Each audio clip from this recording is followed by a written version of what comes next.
Okay, so let's go ahead. We are done with section 13. We are done with section 22 and we are done with section 23. 13 talks about what? 13 talks about pilferage. 13 talks about pilferage. Section 22 talks about what?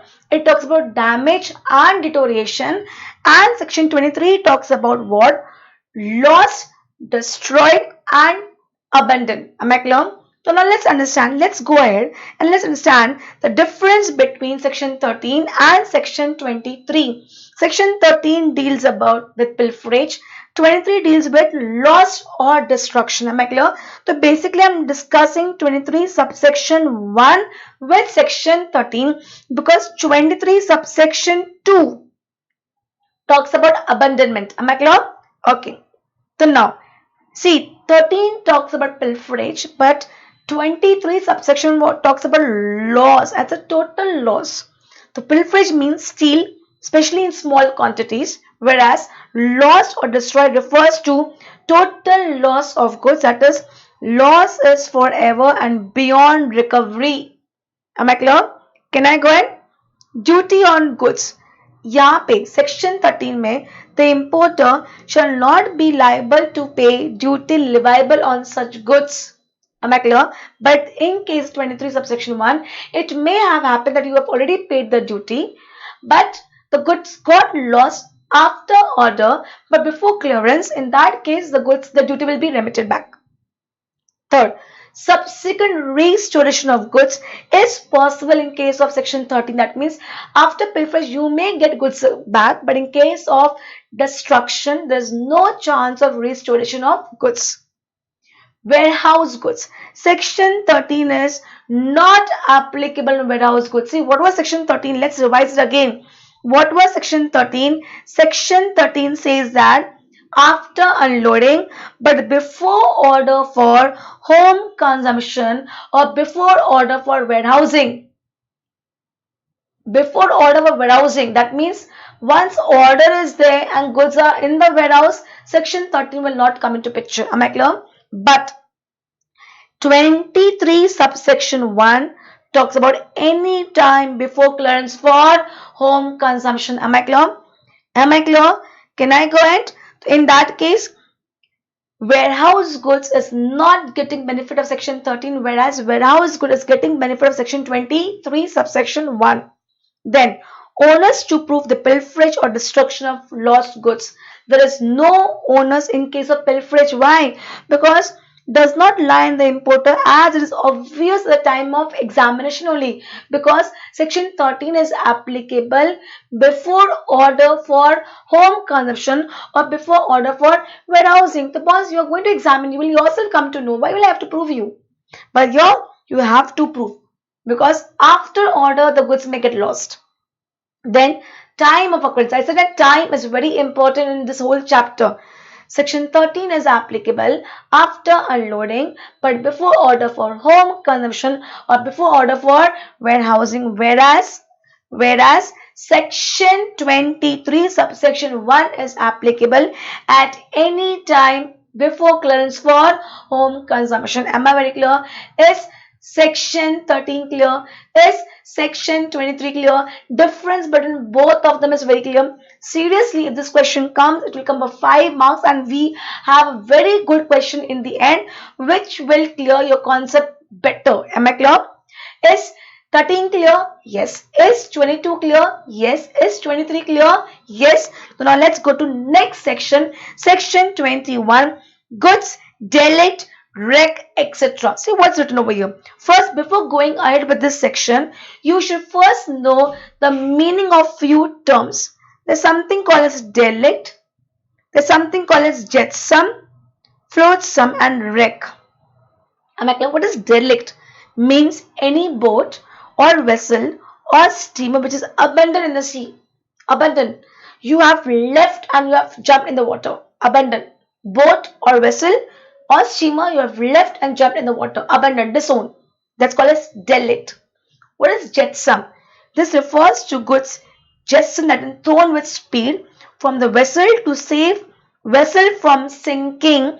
They're not abundant goods. See what happened? My vessel is about to sink. So I want to protect it. So what I started doing, I started throwing the goods fast in the water. That's called as jetsam. That's called as jetsam. I am not abandoning, I'm not disowning it, but I'm just protecting myself, and this can be done only by throwing the goods in the water. What is flotsam?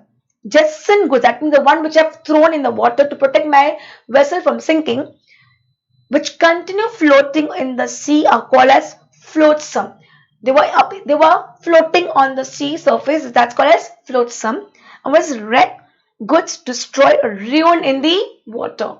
Basically, my ship got destroyed. My ship got destroyed, so my goods got destroyed, and they're ruined in water. That's called as wreck. Am I clear? Four terms: derelict, jetsam, flotsam, wreck. Derelict is basically what have I done? I've left my vessel only and I've disowned it. I've jumped in the water. Maybe I'm doing something wrong. Second, jetsam. I've thrown the goods in the water to protect my vessel from sinking. Flotsam. The goods which I've thrown in the water, it's floating on the sea surface. It's called as flotsam. And last is wreck. Wreck matlab goods. My vessel got destroyed, and because of that, my goods got destroyed. Am I clear? Now, what happened? This goods comes automatically flowing to the what? To the basically went to the point. Am I clear? That means it has come to India by floating. Am I clear? So all goods derelict, jetsam, flotsam, and wreck brought or coming into India shall be dealt as if they were imported into India, unless it is shown to satisfaction of the proper officer that they're entitled to be admitted duty free under the act. See, it is a normal import. No, it is not a normal import. Normal import means person in charge bringing the goods, unloading the goods to the custodian keeping the custody of the goods, then importer going and showing, presenting bill of entry, and then getting the goods cleared. This is called as proper procedure. Here nothing like this is happening. But still, if by this rules of goods come to the point, it will be assumed that it has been imported, and in that case, in effect, the section covers all such goods including vessel itself coming to shore, which is coming to shore on its own. Anyone who claims to be the owner of such goods will have to pay the duty, even if though the goods are not imported to a proper procedure. Am I clear? Even if the goods are not imported to a proper procedure, anybody who says that this is my goods will have to pay the duty. You cannot say, oh, it didn't got imported with the proper route. That does not matter. Has this goods come to India? Yes. Are you claiming to be your goods? Yes. Clear. Pay the duty and take the goods. Am I clear? Am I clear? So I believe not that important from exam point of view, but yes, it may happen that they may ask one question as an MCQ. They may give the definition of derelict and they may ask you what is that? Is it derelict? Is it jetsam, flotsam, or wreck?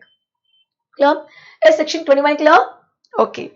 So now last section in this chapter, section 24. Section 24.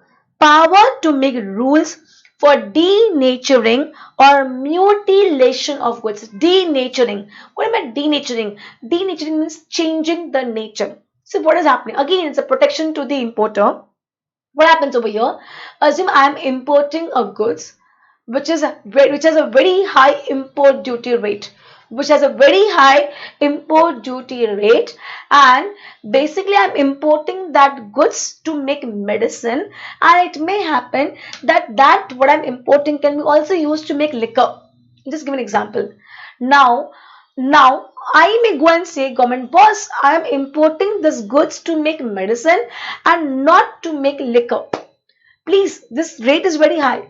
So what government will say? Government will say, how will I come to know once you have imported? Either are you going to make medicine or are you going to make liquor? Will I come to know? No. So okay, what is government saying? So let me do one thing. What do you want to do? Let me denature it. Denature means change the nature, add something to it, and by this it will not be fit to make liquor. Let's see. See, this is yet another beneficial provision for the importers. It is applicable in case of goods which are capable of being used for more than one purpose. The rate of custom duty is very high on such product.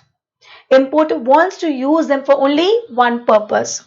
Importer requests proper officer To denature or mutilate, that is change the nature or alter the nature, the goods by mixing some or the other articles. After denaturing or mutilation, goods will be usable only for one purpose for which importer want to use them. After denaturing or mutilation, goods cannot be used for any other purpose. The importer shall pay the duty as if such denatured goods are imported. Am I clear? You just mix something, change the nature, and you will charge me import duty rate as if I have imported denatured goods. Am I clear? Say the example. Central government has framed denaturing of spirit rules 1972 under this section covering ethyl alcohol. Ethyl alcohol are used for manufacturing of liquor as well as for few medicines. The rate of custom duties on this metal is very high, but reduced rate of custom duty is applicable if ethyl is used for medicine. If some person imports the ethyl for medicine, he may request for mutilation of ethyl by mixing a chemical in such a manner that ethyl shall be rendered useless for manufacturing of liquor. After mutilation, the importer shall be liable to pay reduced custom duty as if ethyl for medicine only has been imported. Am I clear? Am I clear? As in, what examples I've given, that you have imported ethyl alcohol. Normally, ethyl alcohol is a very high import duty rate. But what they're saying that ethyl alcohol can be used for medicine also, can be used for liquor also. Do one thing, denature, add some chemical to it, so it is of no use for alcohol. I'll be using only for making medicine, and then you're going to charge me reduced custom duty rate, as if I have imported the denatured ethyl alcohol. Clear? Am I clear? Is section 24 very clear? That means how many sections we have studied in this section, this chapter? Section 13, which talks about pilferage. Section 22 talks about what? Damage and deterioration. Section 23 talks about destruction and disown karna. And then we have studied section 21, derelict, wreck, jetsam, etc. And last is 24, denaturing or mutilation of the goods. Am I very clear? Can I go ahead? Sure.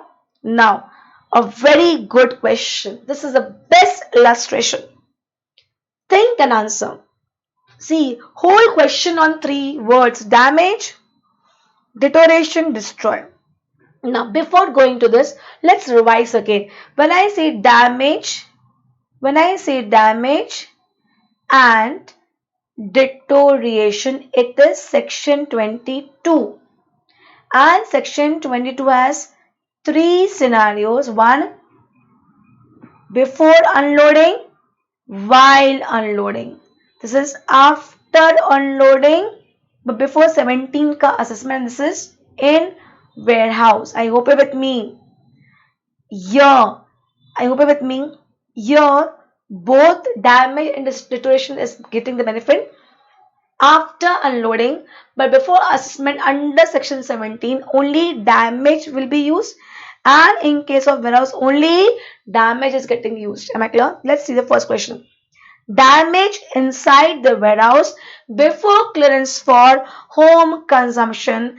Damage उन्होंने बोला है. Let's go to section 22 and verse 22 saying during warehouse but before clearance for home consumption. So when I say before clearance for home consumption, that means anytime before actual clearance, if the goods are damaged, the importer will get the benefit of section 22. Am I clear? So what is written over here? Will you get the benefit? Yes. Will you get the benefit? Yes. Inside the warehouse but before clearance, and they've used the word damage.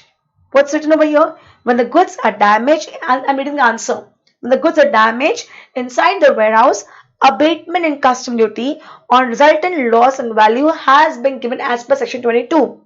Section 22 contemplates that for claiming abatement of duty, the damage and not deterioration should occur at any time before clearance of goods of imported goods for home consumption from the warehouse.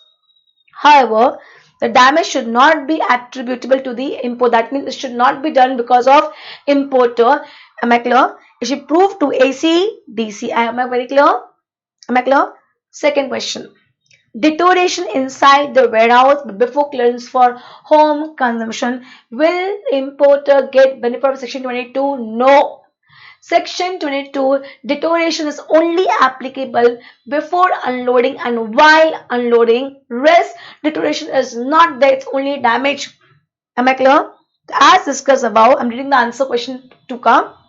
As discussed above, in case of warehouse goods, only damage is covered and not deterioration. Hence, abatement will not be applicable and full duty will have to be paid. Clear? Can I go ahead? Next, third point. Destroyed. When I say destroyed, start thinking. Section 23, subsection 1. Destroyed, and when I say destroyed, it has to be destroyed any time before clearance for home consumption. I'll get the benefit. Destroyed in the warehouse, but before clearance for home consumption, will you get the benefit? Yes. You will get the benefit of section 23, subsection 1. Am I clear? Where the goods are destroyed in the warehouse before clearance for home consumption, custom duty will be remitted as per provision section 23. Section 23, subsection 1 applies when the goods have been lost or destroyed entirely, that is, whole and not in parts. The goods ceases to exist and cannot be retrieved. The loss is generally account of natural causes such as fire, flood, etc. and no human element is present. Am I clear? Human element is present in section 13. Pilferage is done by some human being. The loss or destruction may occur at any time before clearance for home consumption. Am I clear? And you have to just prove it to AC, DC. Clear? Fourth. Okay, so now let's come to fourth point. What's the fourth point? Destroyed on the wharf before clearance for home consumption. Destroyed on the wharf was very important now. Now, if you don't know the meaning of wharf, what need to be done? Chalo, assume you don't know the meaning of wharf, but at least if you use the word destroyed, and when before clearance for home consumption. Section 23, subsection 1 states that goods are destroyed any time before clearance for home consumption. You can take the benefit of 23 subsection 1. That means no duty need to be paid. But still, we should know the meaning of the term wharf. What is wharf? If I want to explain it here only, wharf means what? This is my wharf and this is my ship. My ship cannot come here. Why? Because at wharf, either there is no berth, there is no space, or the water level is very less for the big ship. That means my goods are still in the vessel. It's not yet not unloaded because it is yet not reached to wharf. Staying away from wharf or staying away from quay is called as mooring. It's called as mooring. I've already taught you in this in chapter 2 in case of import procedure. Am I clear? That means yet now my vessel is not reached the port. It's away from wharf, away from quay. Why? Because either water levels are very low or maybe there's no berth, so my ship cannot come. That means it is yet, the goods are yet not cleared for the home consumption. So the goods are yet not cleared for the home consumption and the goods are destroyed. Section 23 subsection 1 will be applicable and you don't have to pay duty over here. Clear? Can I go ahead? What's fifth one? Destroyed after clearance from warehouse. Boss, 23 subsection 1 is applicable anytime before clearance for home consumption. Anytime before clearance for home consumption. Once the goods clear from home consumption and then the goods get destroyed, section 23 ka benefit will not be there. You will have to pay the duty. In fact, you already paid the duty, but you will not get the duty amount back. Am I clear? Is this question clear, boss? Damage, deterioration, destroyed. These 3 words is sufficient to confuse you people in the exam. There should be no error on this point. They can even ask MCQ or same to same question. Well, can I go ahead? Okay. The next question. PLS scrap imported during August 2000, whatever is the year, by sea. A consignment of metal scrap weighing 6,000 metric ton from USA They file a bill of entry for home consumption. The Assistant Commissioner passed an order for clearance of goods and applicable duty was paid by them. Peerless scrap thereafter found on taking delivery, that means after order, after paying the duty. Everything is over, huh? Now everything is over. Peerless scrap thereafter found on taking delivery from port authorities, that is a custodian, before the clearance from home consumption, that only 5,500 metric tons of scrap were available at the dock, although they had paid duty for the entire 6,000 metric ton. Since there was no short lending of cargo, the short delivery of 500 metric ton was also substantiated by port authorities who gave a vehement certificate to peerless scrap. On filing a representation to Customs Department, peerless scrap has been directed in writing to justify as to which provision of Custom Act 1962 governs the claim for remission of duty on 500 metric ton not delivered by the porter's authority. You are approached for the opinion for the counseling. I hope you're with me. Now understand, 500 metric ton is not found as per provision. You can't say petty theft. 500 metric ton is not petty theft. So what's written over here? As the provision section 23, what is shown to satisfaction of ACDC that at any imported goods are lost or destroyed, otherwise as a result of pilferage at any time before clearance for home consumption, the AC or DC shall remit duty on such goods. Thereafter, duty shall be remitted only if loss has occurred before clearance for home consumption. In the given case, it is apparent from the facts the quantity of scrap received in India was 6,000 metric ton and 500 metric tons thereof was lost when it was in the custody of port authorities before clearance for home consumption. Also, mark this line. Also, the loss of 500 metric ton cannot be construed to be pilferage, as loss of huge quantity cannot be called as petty theft. Hence, peerless can go for section 23 and get the benefit. He can claim the remission as per section 23 subsection 1. Clear? Am I clear till here? Any problem till here? Yes? Sure? Is this clear? Can I go ahead? Okay. Okay. Last question on this topic. Lucrative laminates, imported resin, impregnated paper and plywood for the purpose of manufacture of furniture. The said goods were warehoused from the date of its import. Lucrative laminates sought an extension of the warehousing period which was granted by the authorities. See, you had a warehousing period, you went for extension, you were given the extension also. However, even after the expiry, even after the expiry of the said date, it did not remove the goods from the warehouse. For the period for which warehouse was given to you, that period is also expired, but still you have not removed your goods.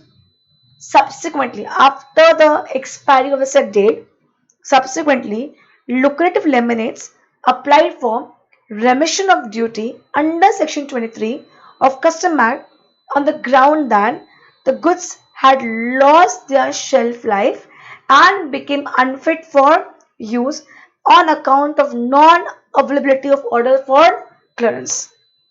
Explain with the help of decided case law, if any, whether application for remission of duty filed by lucrative laminates is valid for law. Boss, lucrative laminates, what they have done? Understand? They had taken the goods directly from port to warehouse. They had gone for further extension also. That period also got over. Still, they have not removed the goods. One thing.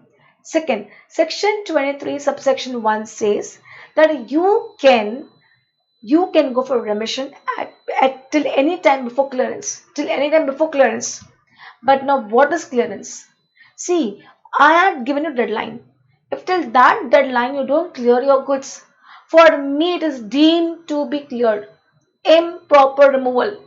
That means now it's deemed to be cleared from my end. After that, if you come to take for remission, section 23 subsection 1 benefit you won't be getting. It's just that you cannot keep on extending things the way you want it. I had given you a date. You could have removed it by that time. If you have not removed by that time, that means deemed to be removed. And it's deemed to be removed. That means section 23 subsection 1 will not be applicable. Section 20 subsection 1 is applicable till any time before clearance. Once goods are clear, you can't take the benefit of remission. Am I clear to see what's written? No, his case is not valid. His application is not valid. The application of remission of duty filed by lucrative lemon is not valid in law. The facts were given in the case decorative lemonates. The High Court, while interpreting Section 23, stipulated that Section 23 states that only when the goods have been lost or destroyed at any time before clearance for home consumption, the application of remission of duty can be considered. Further, even before an order for clearance of goods or home consumption is made, relinquishment of title to goods can be made in such event also, and importer would not be liable to pay duty. In fact, remission, that remission cannot be done after order for warehousing. यहाँ तो the goods are already warehoused. Therefore, the expression at any time before clearance for home consumption would mean the time period as per the initial order during the goods were warehoused or before the expiry of the extended date for clearance, and not any period after lapse of the aforesaid period. The period is lapse. I had given you a permission till that time. If you remove, it's well and good. If you don't remove, it's deemed to be removed.